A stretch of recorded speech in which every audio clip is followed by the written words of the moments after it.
Welcome in, everyone, to the Talkin Tide podcast on the Belly Up Podcast Network. I'm Chase Goodbread, sports columnist with the Tuscaloosa News. I'm joined by Travis Reier, the longtime senior analyst at BamaOnline.com. The Talkin Tide podcast available on Apple Podcasts or whatever platform you prefer to get your podcasting. You can catch us live on Facebook, live on YouTube as well. And of course, the Twitter feed is Talkin_Tide. If you'd like to get quick links to all of our twice weekly podcasts throughout the football season, just give us a follow on Twitter, a subscribe on YouTube, a like on Facebook, and you will find us. No problem at all. I think a couple of sponsors really quickly. Peterbrook Chocolatier of Tuscaloosa and Heat Pizza Bar in downtown Government Square. More on them a little later in the program. We jump right in, Travis, with a look back a day later than usual, of course, here on a Monday night.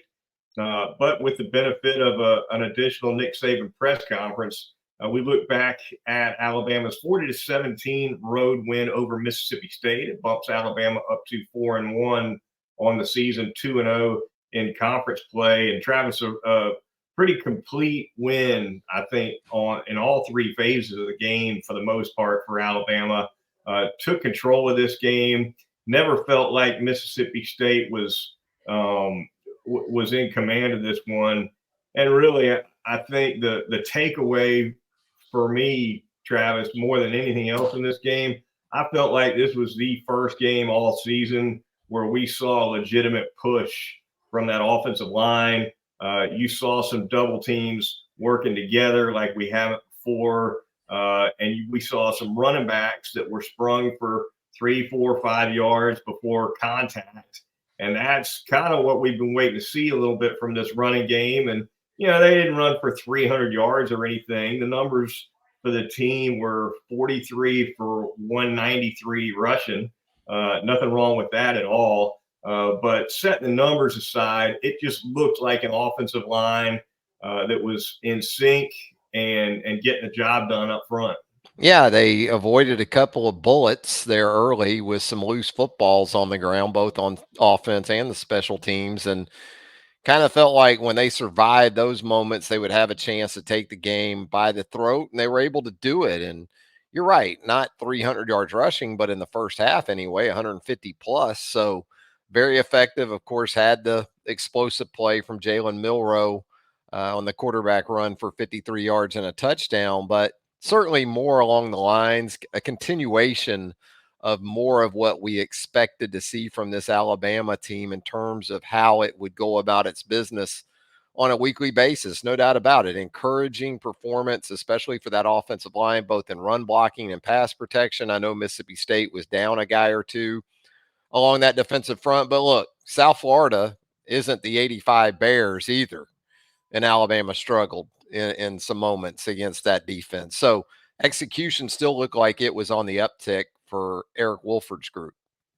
Yeah, Caden Proctor, I think, played his best game of the season. Nick Saban mentioned that earlier today, I believe. Elijah Pritchett, for the second game in a row, got some action as well at that left tackle spot, a couple series for him. Pass protection, you mentioned, a lot of clean pockets for Jalen Milroe. And, you can look at the box score and say 4 sacks. Well, not all those were on the OL. I definitely thought the first sack was on Milroe for hanging on to the football too long. That happens for sure. But sack totals aside, Milroe has not had more clean pockets to work with in any other game in this whole year than he did against Mississippi State. And at times he looked like a guy who couldn't believe he was getting the time he was getting. And I don't blame him a bit for it, given the way the pass protection has been up to this point in the season. Maybe saw a ghost or two, right? But I thought he handled it well, and he ended up with a heck of a game, 10 for 12, 164 without a turnover, and 11 for 69 on the ground. Yeah, the numbers were there, especially in terms of efficiency, as you said, not with a big number of pass attempts, but the yards per attempt were certainly what you would like to see. That's a continuing theme with Jalen Milroe behind center. If he's going to make a mistake or two, there's also the chance that he's going to help sort of take those back with explosive play potential. And he did it with his legs, as you said, as well. And absolutely, you got to hope anyway that his trust in his protection is going to be on the rise after last Saturday night. That needs to be the case with another road game against a salty Texas A&M defense coming up. But yeah, he did. He was more comfortable, I thought, as the game moved along, trustworthy of his trusting in his protection more as the game moved along. And with that, you saw him able to get down to his second and third guys on occasion because he had the time first and foremost to be able to do that. He did, and he hit on his first throw. He hits Malik Benson for 27 yards. Took him almost to halftime before he made his second attempt through the air. Unbelievable to get that deep in a game and only have one pass attempt. Of course, he ended up with 12. But that tells you a little bit more about the consistency of the running game, especially in the first half. And of course, there were a couple pass plays, including the one that he took for the touchdown, that were intended to be passes. I looked back and forth a couple times at that long touchdown run for Milroe because there's some things about it that made me think it was more of a design quarterback draw. And then there's a couple of things I saw in there that made me think, nah, that was an RPO that he just decided to abort. So, Yeah, I had some of those same thoughts in retrospect. That maybe a draw, but it looked like, as you said, sort of with what they had working to the left there and with their receivers. If he wasn't looking for something out there, they did a hell of a job of selling it. And then also with McClellan as his protector there, typically teams like to motion that guy out, try to go empty with the quarterback draw. But whatever the case, we know there was another low snap. So, that yeah. kind of played a role in it. And then Jalen pretty much took it from there. Speaking of low snaps, obviously we had a Nick Saban meltdown on the sideline after a shotgun snap hit Milroe in the left shoulder as he had his head turned to the right, signaling some wide receivers, and that's something that it's been a month now before cleanup, and still hadn't gotten all the way done with. It's obviously a frustrating point of discussion for Nick Saban. He was asked about it once again at his noon news conference here on Monday. Milroe asked about it. Milroe took the blame, said it's on me for not being louder. I got to be louder. But if you watch Nick Saban on the sideline after that play, let's just say he wasn't pinning it on Milroe. No, he was not. It didn't appear that way on the broadcast either. So, the what is it? The old whistling through the graveyard comes to mind when Yeah. you get this deep into the season and you're still having those issues with shotgun snaps. And it wasn't the reason why they lost the Texas game. But you hope for Seth McLaughlin and that offense's sake that it eventually doesn't put Alabama in that kind of situation, because 5 games in, you would think at this point it would be resolved. And I don't know at this point, Chase, other than maybe a sports psychologist. Maybe Nick's already turned that rock over for all we know. Maybe you think about making a change. I mean, it starts with the snap. You got to be able to consistently get that right. And it's just bizarre because before this season, it's something we just hadn't seen from Seth McLaughlin. Hadn't seen it before, and you hate to see it on a young, inexperienced quarterback too, right? If this was happening to a Bryce Young who'd been in the job a couple 3 years and was totally comfortable, and look, a bad shotgun snap can eat up any quarterback. But and Saban referenced this today. It can mess the quarterback up a little bit, even if he's able to pick it up clean. Because now he's a half a second late looking at the field, half a second late seeing what might be coming rush wise, blitz wise. And for the most part, I think that's one thing that Milroe's handled really well, is dealing with these shotgun snaps that just are not on the mark. I think Jalen's comfortable going off the script, going outside the structure of the offense. And I think that's been an unintended benefit to this situation, because you go back and look at some of his best plays this season, some of his most explosive pass plays, some of his most explosive runs. They have come in the wake of inaccurate, off target Shotgun snaps. Yeah. So they've been fortunate in a lot of ways that I think probably even more so than he is within the structure of the offense. A lot of times he's fine going backyard ball if it comes down to it, and he's made it pay off.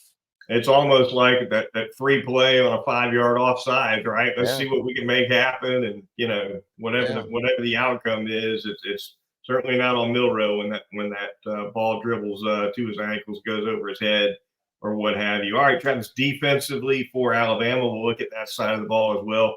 Third straight good game on that side for the Crimson Tide. They end up giving up 17 points. Pretty active, some big plays, 3 interceptions. Nice play by Jamarian Latham with a PBU to kind of set up that Chris Braswell pick six. And, it's this is a game too, Travis, where Alabama, they were on the road and they were without the signal caller, Deontay Lawson, and we're no worse for the wear. They weren't. They gave up some yards on the ground, and I think it's kind of again a continuation of a team put something on tape, and then from that point forward, you can expect to see more and more of it until something is done to slow it down. I think Texas in week 2, even on second and long, third and long, still ran the football in those situations at times.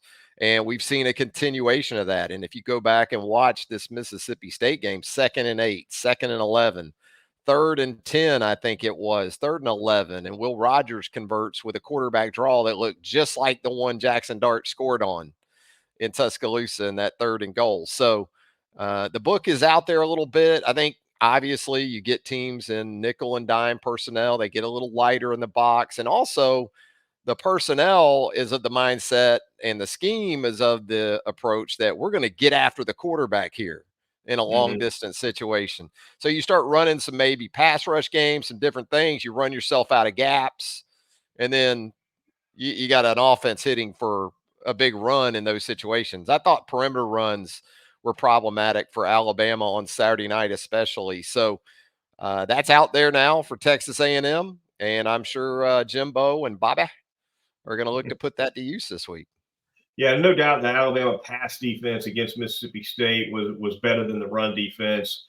I thought, and one thing I've kind of noticed this year, Travis, is when another team springs a run inside on Alabama for 10 plus yards through the front, it's Caleb Downs is your cleanup guy at that safety Mm. spot. And maybe with 1 or 2 exceptions at the most this season, I think he's been a really sure tackler in that situation where he's in wide open space. He's not going to have any assist help, and he's got to make an open field solo tackle on an athletic ball carrier in the middle of the field to make sure that a 15-yard gain doesn't just go completely out the gate.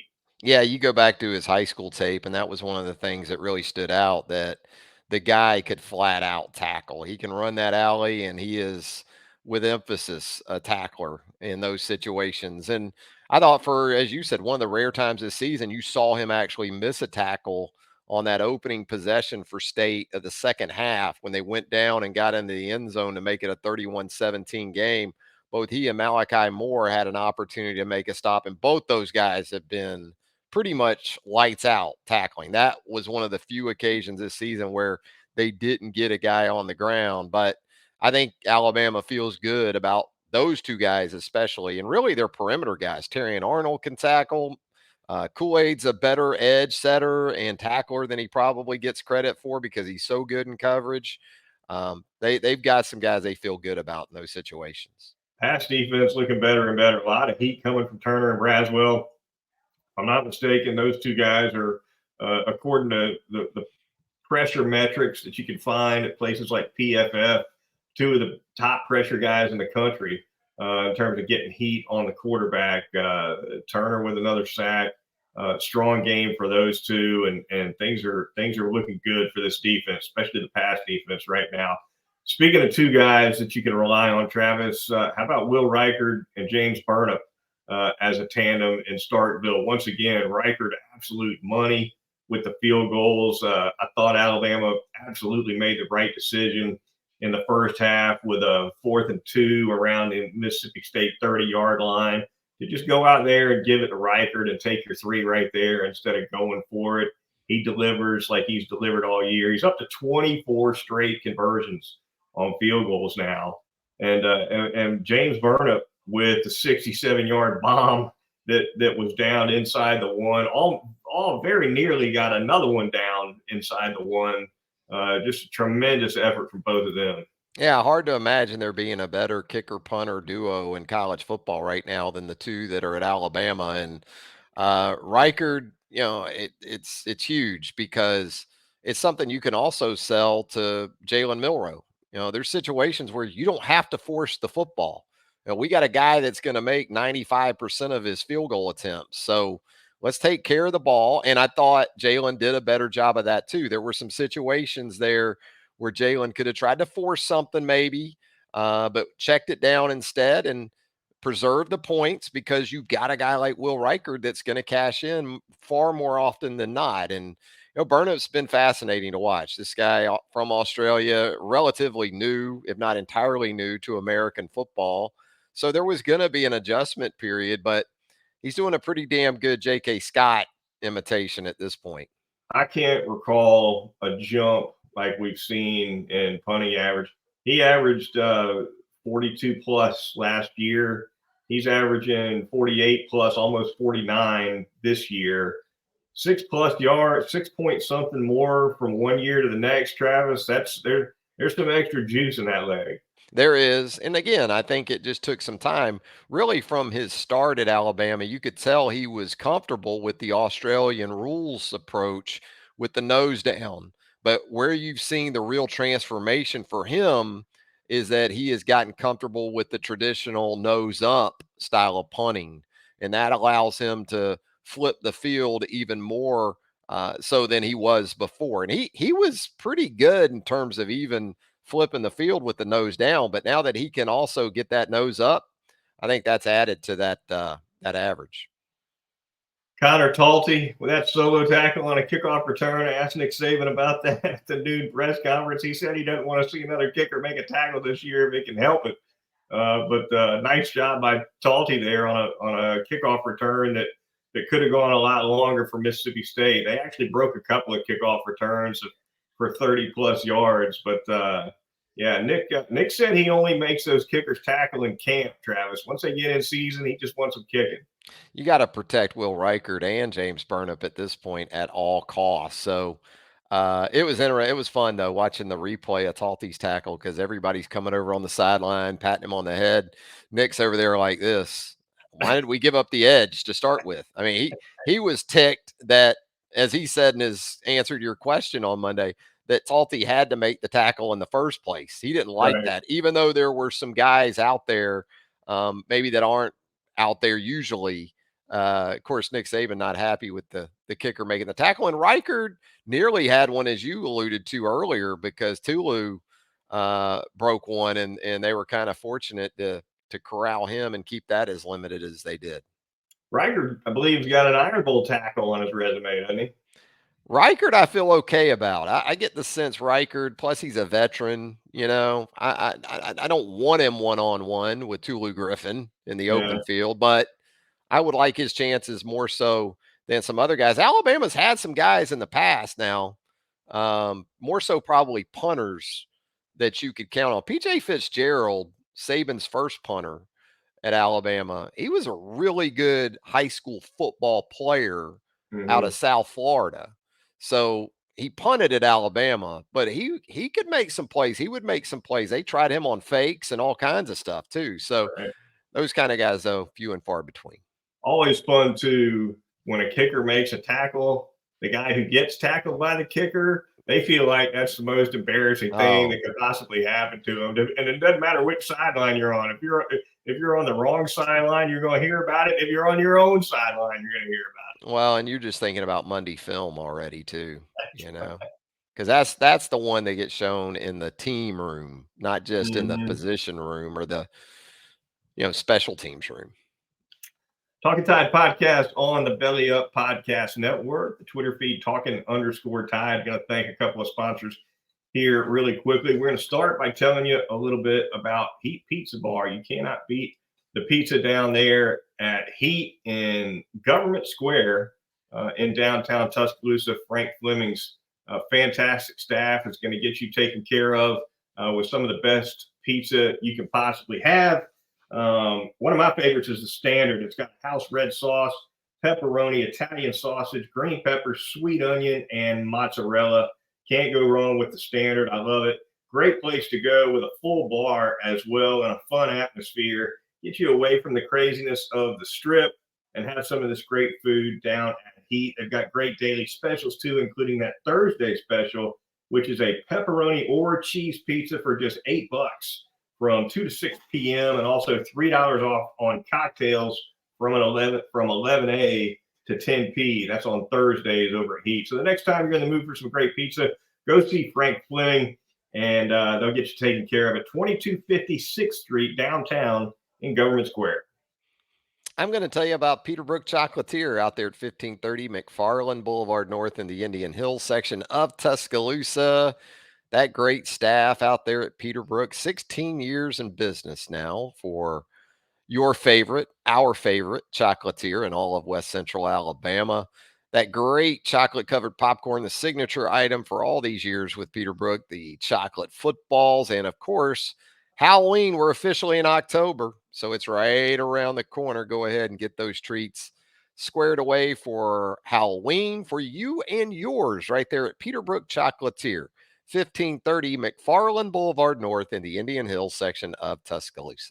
I got about 100 of those awesome thank you custom molds from Peterbrook that were just extra from the last corporate order that my wife put in. And I got to tell you, it might be about 94 now or 93. The number just keeps falling. That's about 90 more than I would still have left. I'm waiting for my lovely wife, Michelle, to come to me one day and say, hey, I was a little short today. You know? Put those in the freezer. Like the teaser, put those in the freezer. You know? Love it. Love it at Peterbrook Chocolatier. All right, the Talkin Tide podcast on the Belly Up Podcast Network, Twitter feed, Talkin_Tide. Going to look around the SEC for a few minutes. Big day for Kentucky, Travis. They stay undefeated, one of 3 remaining undefeated teams in the Southeastern Conference. Take care of business at home, 33-14 over the Fighting Napiers. And Wildcats now have beaten Florida 3 seasons in a row. So Mark Stoops kind of riding high. Georgia gets by Auburn 27-20. Auburn had Georgia by the back of the neck in that second half, at least early in the second half. And then a wild one in Oxford with Ole Miss knocking off LSU. Travis, where do we start with these 3? You could start anywhere with those 3, and there'd be plenty to talk about. But I'll go in order that you went. 1 step forward, 2 steps back for Billy Napier in Florida. Get the win against Tennessee a couple weeks ago. Think they're flying high.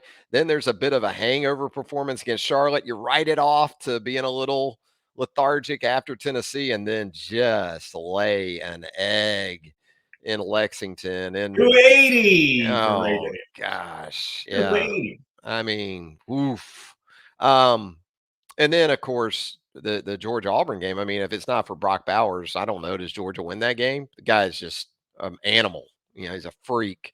And what about Lane? He went double nickels on Brian Kelly and LSU. That was a fun game, no doubt about it. 55-49, that final score. I think I saw there were 13 or 1,400 total yards of offense. SEC combined. Record, right? Yeah. Unreal. But Ole Miss manages to pull it out. They stormed the field down in Oxford. They'll be writing a check to the SEC for that one. And it was wild, no doubt about it. A lot of fun seeing the video of that security guard trying to take a couple of people out in the end zone, elbow to a female field stormer. I saw that. Yeah. But, I imagine we'll be hearing something about that security guard in the news here in the next couple of days. Yeah. We'll see. Mall cop. You know, you wonder what he thinks he's really accomplishing, you know, not just with the girl, but just trying to do anything. I mean, what are you doing? Well, you know, it's not a good look, but hey, for what that company's probably paying him, they're thinking this guy, you know, he's giving us our money's worth, you know. I mean, every time there's a field storming and it doesn't matter where it is going to be a social media bonanza because somebody's going to have a phone everywhere you can have a phone trained on for And video. the phone is a big reason why there are field stormings these days, because the Yeah, kids want to video themselves storming the field. yeah. That's They where run on the field, hold that, it up, like, look at me. as my daughter would say, they do it for the gram. They do it for the gram, you know. So, but we heard that. Didn't we hear that the SEC might start taking away home games? Well, They're not ready to take that step. But I'll believe it when I that's see what that. they say. Yeah, I yeah. think I think the answer is barbed wire, Travis. Barbed Ah, wire all the way around the perimeter of the field. I'm can't you put joking. like the invisible fence around you have around yards maybe, that Yeah, if you shock them. now that would be, I guess you could activate it after the game, but you wouldn't want somebody running a fade into that, in the corner of the end zone. Oh, Yeah, you could have love some. it. All right, we're gonna get out of here on Talking Tide, but we're gonna take a dip in that two deep tumbler really quickly before we go. I'm sure, as it always does, the tumbler will give us somebody that we've already discussed, because that's just the way the tumbler rolls. There's no avoiding it. Well, not this time. Malachi Moore comes out, number 13, out of the tumbler. And Travis, this is a guy who I think if you ranked Alabama's defensive players in order of who's just playing the best football this year defensively for Alabama, you'd be hard pressed to keep Malachi Moore out of the top two or three. He's top 3 for me. He might be my top guy, and that's saying something because Dallas Turner is on a heater. Kool-Aid is incredibly critical to this defense, but you think about those 3 guys right now with Deontay Lawson out, especially. Those are the 3 that come to mind for me, and he's a tone setter too. What I like about Malachi this season is early in games, like he did with Tulu Griffin on that quick throw Saturday night. He makes the stop right there and kind of sent the message, no, we're not South Carolina. You're not going for 256 tonight.